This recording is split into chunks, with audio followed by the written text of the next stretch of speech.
চলচ্চিত্রের পর্দায় the first time একসঙ্গে অভিনয় করতে দেখা যাবে রাশমিকা মান্দানা এবং সালমান খানকে। যদিও তাদের আসন্ন চলচ্চিত্রের নাম রাখা হয়েছে সেকেন্দার। বাই দ্য অবশ্য এরই মধ্যে সেকেন্দার চলচ্চিত্রের টিজারটি মুক্তি দেওয়া হয়েছে। মূলত বলিউডের ভাইজান সালমান খানের জন্মদিন উপলক্ষে চলচ্চিত্রের টিজারটি মুক্তি দিয়েছিলেন নির্মাতারা। সেখানে অবশ্য সালমান খানের লুক এবং অ্যাকশন দৃশ্যগুলো দর্শকদের কাছে নজর কাড়ার মতোই ছিল। তাই তো বলাই বাহুল্য যে আপাতত দর্শকরা চলচ্চিত্রটির জন্য অপেক্ষাতে রয়েছে।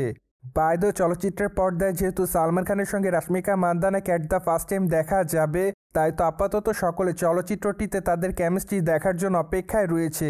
ঠিক এজন্য চলচ্চিত্রটিকে কেন্দ্র করে তাদের ভক্তদের মধ্যে বেশ কিউরিওসিটিও লক্ষ্য করা যায় বেশ কয়েকটা দিন ধরে। মোরওভার চলচ্চিত্রটি অবশ্য মুক্তি পাবে ঈদুল ফিতরকে কেন্দ্র করে। তাই তো আপাতত চলচ্চিত্রের শুটিংয়ের কাজ নিয়ে ব্যস্ততার মধ্যে রয়েছে সকলে। কিন্তু আপাতত চলচ্চিত্রের শুটিংয়ের কাজ বন্ধ আছে বলে জানা যায়। তাছাড়া সম্প্রতি ভারতীয় গণমাধ্যমের সূত্র থেকে জানা যায় যে জানুয়ারি মাসের 10 তারিখ থেকে সেকেন্দার চলচ্চিত্রের শেষ অংশে শুটিংয়ের কাজ করা হবে। তাই তো বলাই বাহুল্য যে এটি চলচ্চিত্রের শেষ লটের শুটিংয়ের কাজ। চলচ্চিত্রের শেষ শিডিউল একসঙ্গে কাজ করতে দেখা যাবে রাশমিকা মান্দানা এবং সালমান খানকে। পাশাপাশি মুম্বাইতে চলচ্চিত্রের শেষ লটের শুটিংয়ের কাজ করা হবে বলে জানা যায়।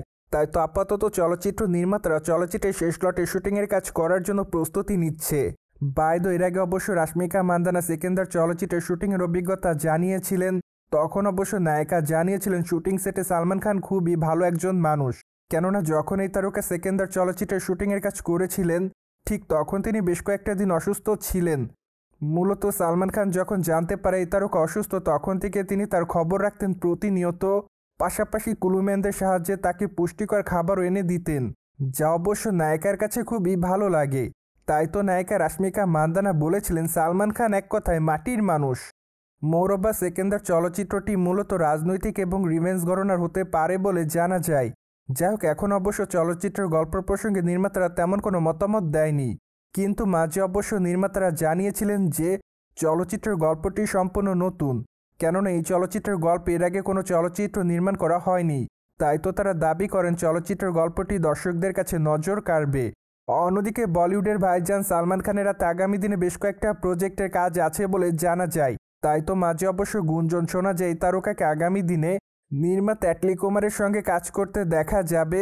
কিন্তু দুঃখের বিষয় যে তাদের আসন্ন প্রজেক্টের ঘোষণা এখনও আসেনি। তাই তো আপাতত বিষয়টিকে অনেকে গুঞ্জন বলে দাবি করেন।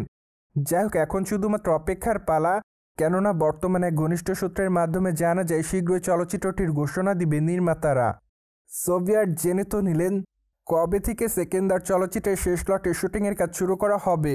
ফলে বিষয়টি নিয়ে আপনাদের কোনো মতামত থাকলে কমেন্ট বক্সে জানাতে ভুলবেন না। Subscribe our channel for more update.